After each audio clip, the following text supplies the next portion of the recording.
at the same time to produce the polonium radiohalo. So, as I said on Tuesday night, it's evidence for accelerated nuclear decay during the flood when many of these granites were forming.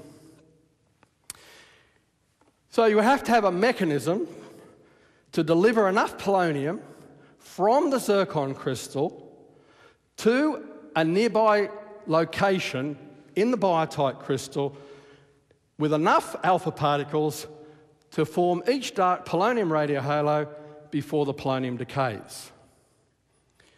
And the answer is quite simple, as we'll come to in a moment.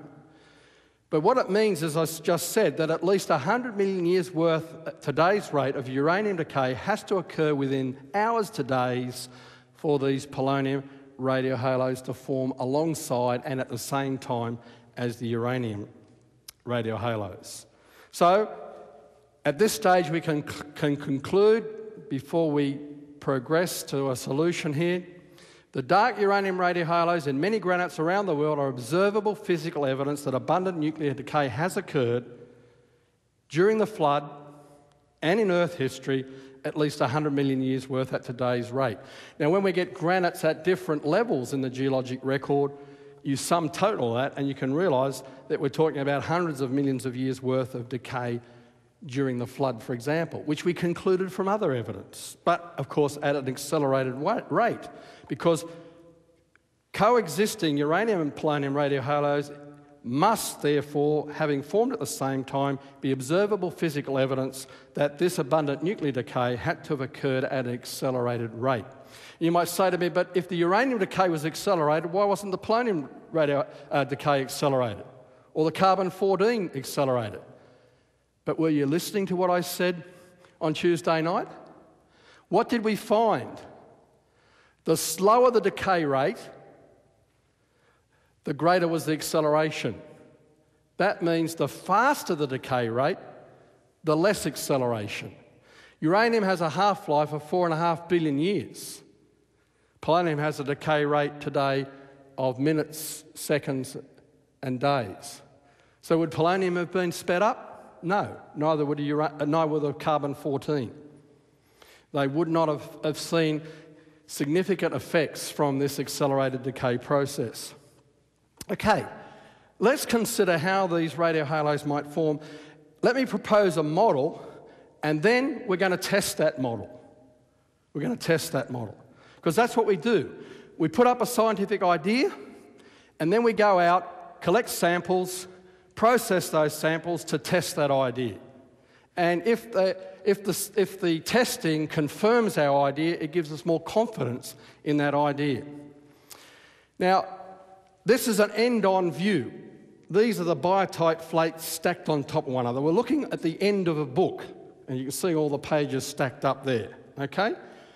And in that slice, which is a vertical slice through the pages of the book, we can see there on the left the zircon crystal between two sheets of the biotite flakes. Okay, see, it's between two sheets. The zircon crystal is sitting there. And because we can see the polonium radiohalo in exactly the same microscope section, it means the centre of the polonium radiohalo is also between the same two biotite sheets as the zircon crystal. And that's important because these biotite sheets are easily pulled apart because the nuclear forces, the bonds between them, are weak. And that provides a conduit between those flakes. It's easy for fluids to travel through. Now, one of the things we know, before I make this point that you see there on the screen, many people don't realise that granite, when it is molten, you have a blob of molten rock called granite that's going to cool and crystallise. It can contain up to 24% of its volume as dissolved water. So that when the granite minerals crystallise, any water that doesn't get locked up in the crystals is free to move around in amongst the crystals after the granite has cooled. And in fact, what most people don't realise is that metals like copper also don't fit into the mineral lattices of the crystals, and the copper atoms are free to move around in the water, which is how we get the copper concentrated to form copper deposits in granites such we find throughout the Rockies and the Andes. Around Tucson, we've got these large open-cut copper pits, copper mines. It's all in granite, copper that's come as a result of hot fluids coming out of the granite. And that's the key. The hot fluids that are produced in the granite as it cools. They're available, therefore, to dissolve polonium and transport it through the sheets of the biotite flakes. One thing we know, however, which is a very important aspect of this research, is that the radiohalos can only exist when the rock is below 150 degrees C. That's 1.5 times the boiling point of water. You might say, but can water exist above 100 degrees? Absolutely. You have superheated steam. And water first appears in a granite magma at about 390 degrees C. Now, how do we know that the radiohalos can only exist below 150 degrees? Remember the drill hole I told you about on Tuesday night where they drilled at Los Alamos into that granite to test for geothermal energy? The granite from which the zircon crystals were taken by Russ Humphreys to examine the helium leakage rates? Well, remember the table that had the different temperatures as you went down the drill hole? If you study the radiohalos in that granite, they disappear at 150 degrees. Why is that the case? Well, remember what's happened. The bullets have been shot out into the surrounding biotite crystal. What they do is they damage the crystal structure of the biotite, push apart the layering and the way the atoms are bonded together. What happens when you heat something? The heat transfers energy to the atoms inside the material. So what happens, the heat transferred into the biotite crystals causes the crystals to vibrate more rapidly, and what happens at 150 degrees, there's enough energy, they lock back to their original position and eliminate, anneal or wipe out the damage. Okay? Now that's a clue that Robert Gentry didn't know about. And it's very strategically important because it has incredible implications, as you'll see in a moment.